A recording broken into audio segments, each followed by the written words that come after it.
through Rule 301 and 302 of the Federal Rules of Evidence. As you can see right here, this is a long list, very broad when it comes to evidence. This shows you exactly how important it is to have evidence when you're trying to prove your case. It is extremely long. I'm not going to go through all of this. You do this at your leisure based on your own situation. You got to self-educate yourself. Okay, we talk about a lot of civil cases here. That's why I'm going with 301 and 302. Let's see what the definition is. See what they call civil cases. Include criminal proceedings, criminal case, civil proceedings.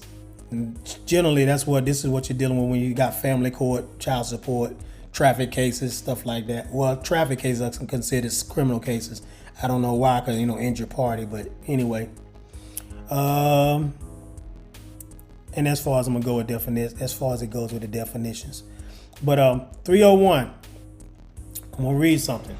I'm gonna make this a short video. It's gonna be shorter than usual, so you understand that how it's very important that you use your information. Anything you can prove, any evidence that you could use to prove your case, you need to be using it. So, in a civil case, unless federal statutes or other rules or these rules provide otherwise, the party against whom a presumption is directed has the burden of producing evidence to rebut the presumption. But this rule does not shift the burden of persuasion, which remains on the party who had it originally. Right here it says the party against whom the presumption is directed. That's the defendant. That's who's called the defendant, who is referred to as the defendant. That's who the case they bring in the case against them with a presumption. That's the one who has the burden of producing evidence to rebut the presumption. So anytime you get served some type of court case, some type of where somebody trying to drag you into them courts, you need to be rebutting presumption. Every presumption that you could think of that they're presuming in that court case, you need to have the evidence to rebut it on the record. Well, either in open court or before you get there. I prefer to do it before I get there, and it'll be already on the record. So it'll be already on the record, and I'm standing on it when I get there if I decide to go.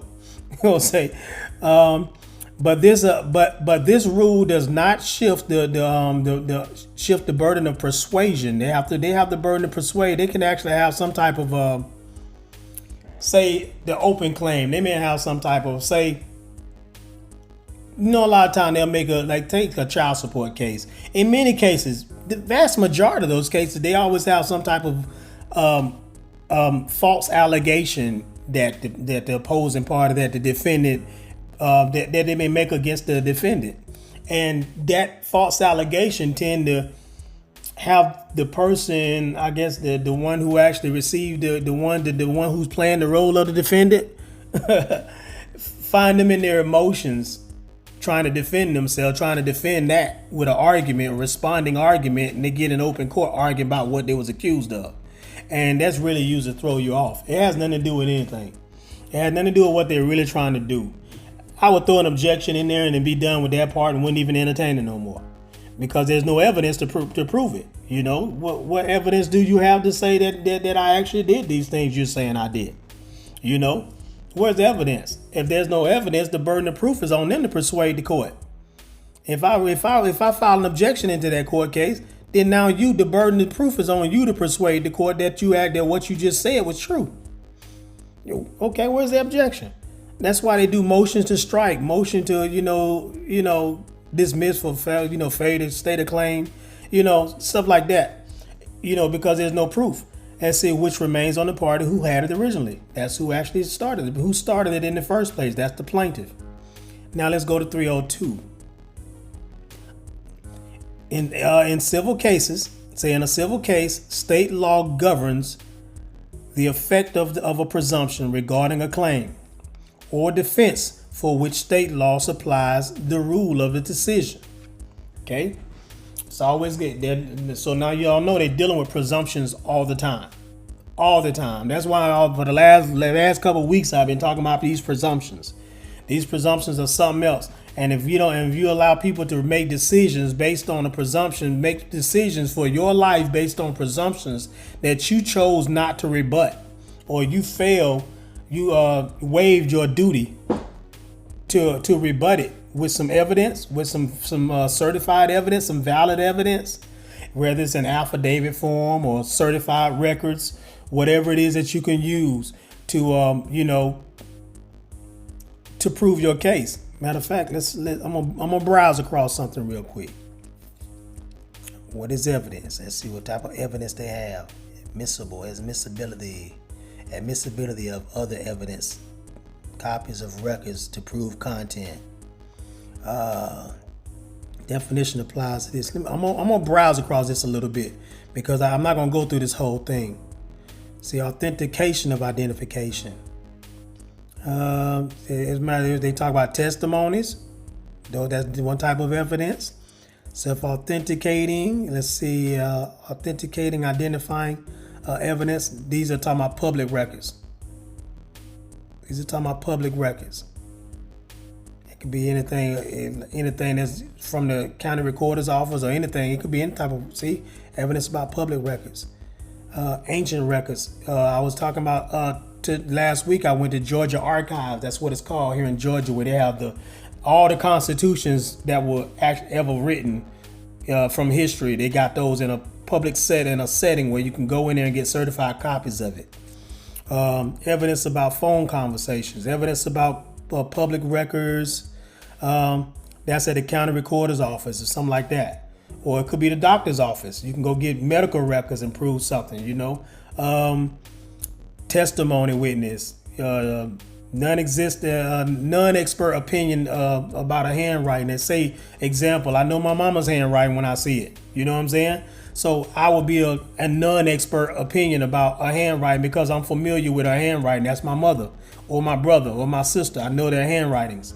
Okay. Same thing when it comes to, let's say Tirafacts comparison with an authentic specimen. Okay. I don't know about the specimens.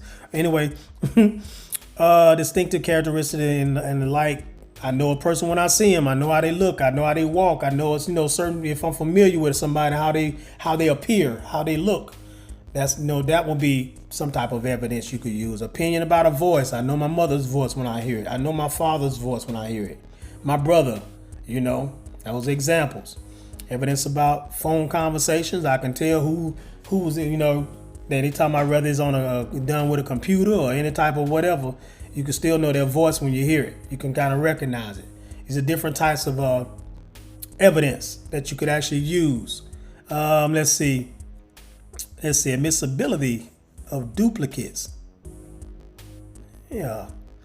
A duplicate is admissible to the same extent as the original unless a genuine question is raised about the original's authenticity or the circumstances make it unfair to admit the duplicate. This is why I tell you all that when you go get a copy of a public record, get it authentic, get a certified copy of it. You get it certified. That's where the clerk stamps it. They stamp it with that seal. They stamp it and then they put a seal on. They sign it. They signing it, and that stamp actually says this is to certify that this is a true and correct copy of the original. Something to that, and that some language, something like that. And then it's admissible evidence, and it won't be in question at that point. It won't be no kind of questionability, whatever they call it. What they say? See, unless the genuine question is raised about the original's authenticity, it won't be no question about it once you got it already. It's been certified. Say when the only concern is with getting the words or other contents before the court with accuracy and precision when a counterpart serves equally as well as the original. If the counterpart is the product of a method which assures accuracy and genuineness. Duplicate possesses character. Let's see. Anyway, y'all, most of y'all who watch this already know. you already know about when it comes to getting something certified. That's when it's admissible record. I was talking to somebody just yesterday, about 2 or 3 days ago. We're talking about when everybody was jumping on that Minnesota rule, that Minnesota assumed name certificate back in 19. That was like a hot topic during that time when everybody running paying them $50 to get one of them damn certificates and trying to use it in their court case. And that's one of the reasons why I don't advocate for it no more, is because, for one, it's hit and miss. It's been proven to be hit and miss. Only a few people came to me and got remedy with that. There wasn't enough for me to continue supporting it. I only supported it in the beginning because people had contacted me and told me they got remedy from it, and those are the ones I used to, in my other YouTube channel, I used to interview them in a phone conversation, and they would explain what they did, to help other people out, and I would make it public so other people can do what they can do with the information. Look it up, look into it, see if they can try it, see if it works for them. And only a small handful, very small handful of people that actually got remedy from it. And most people that were dealing with me with child support, they were still fighting the case. Now, one thing I noticed now that I'm more seasoned, not only for one, when you're doing a registration of a trade name, it's best to do it in the state where you're actually working and where you're actually doing business at. It's actually best to do it there. Number two, you can't print out a document straight out of your printer and see it as admissible evidence, because it's something that's straight out of your computer. It could have been duplicated from anywhere. It's just because it has a picture of a seal doesn't make it authentic. Because I could have because let me tell y'all, it would have been better, it would have been more effective if you would have did that and you would have called the Secretary of State and asked them for a certified copy of that document, of that what they call that certificate, that assumed name certificate, a certified copy, and paid for it over the phone and had it mailed to you. Now you got a wedding signature. I would even go as far as getting it authenticated or apostilled at the Secretary of State of Minnesota. Get it apostilled while you're paying for it. Get it apostilled, pay for it over the phone or whatever, and get it mailed to you or something like that, if that's what you want to do. But that would have been a hell of a lot more effective than just printing out your computer and sending it to these people. So trying to put it in your court case. And so this is what I was kind of This is why I don't advocate for the Minnesota assumed name certificate, and people just paying, and I done paid for it myself too, so I can't say nothing. I never used it though. I never used it in the court case, but I bought it. I paid for it. Okay, now another thing I was going to mention about using something like that. It has to be out there. For one, I say, what did I say? It's not in your state. And it wasn't admissible evidence because it was printed straight out of your computer and filed into your court case. And there was something else I was going to say about it. I know I said it was hit and miss. I kind of took off and I got tongue tied on that. But that's one of the reasons why I don't advocate. Another reason I don't advocate for the Minnesota assumed name certificate. So don't contact me by no assumed name certificate, and you got somebody that's posting my videos, on another channel, some old videos I did in 2019, and they probably getting paid good off them damn videos because they've been posted a few years, and I just haven't bothered them about it. So I'm just leaving them alone. I don't teach that stuff though. So you contacted me about some stuff that you saw on another channel, then that's not me. That's somebody else that's using my old videos. It's not me. I just haven't bothered them about it. I let them do what they do. I'm sure they made some money off of it. If they didn't monetize it, they don't tell it, because I haven't made no claim against them. So that ain't me though. I don't teach that stuff. The old stuff is, most of it is obsolete to me.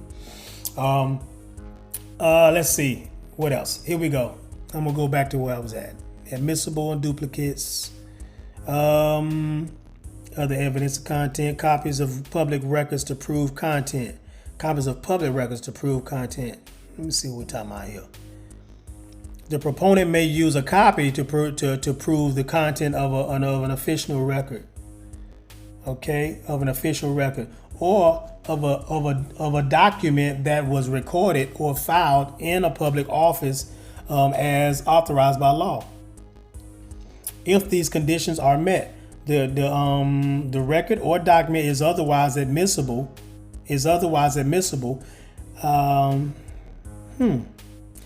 And the copy is certified as correct in accordance with Rule 9042. 9024, sorry about that. Or is testified to be correct by a witness who has compared it with the original. If no such copy can be obtained by reasonable diligence, then the proponent may use other evidence to prove the content. Let me play with 9042. I don't know why I keep saying 9042. It's 9024. 902.4. Certified copies of public record. A certified copy of an official record, say, or a copy of a document that was recorded or filed in a public office as authorized by law, if the copy is certified. The copy is certified as correct by a custodian or another person authorized to make the certification. I just described that to y'all, and I've been telling y'all this for years, and I tell people this on the phone all the time. Or a certificate that complies with Rule 902, 1, 2, and 3, a federal statute, or a rule prescribed by the Supreme Court. Rule 902, 1, 2, and 3. 1, 2, and 3. Let's talk about these right here. Foreign public documents, domestic public documents that are not sealed but are signed and certified. See, that are sealed and signed. That's why I say that's how your records need to be. If you're gonna get it from some public office, you need to be certified. That way it's admissible. That way it won't be no question about whether or not it's admissible. It can be used as a record. So that's why I thought I'd throw that out there. Let me see what we got here. So let me go with the 12 presumptions of law or presumptions of court.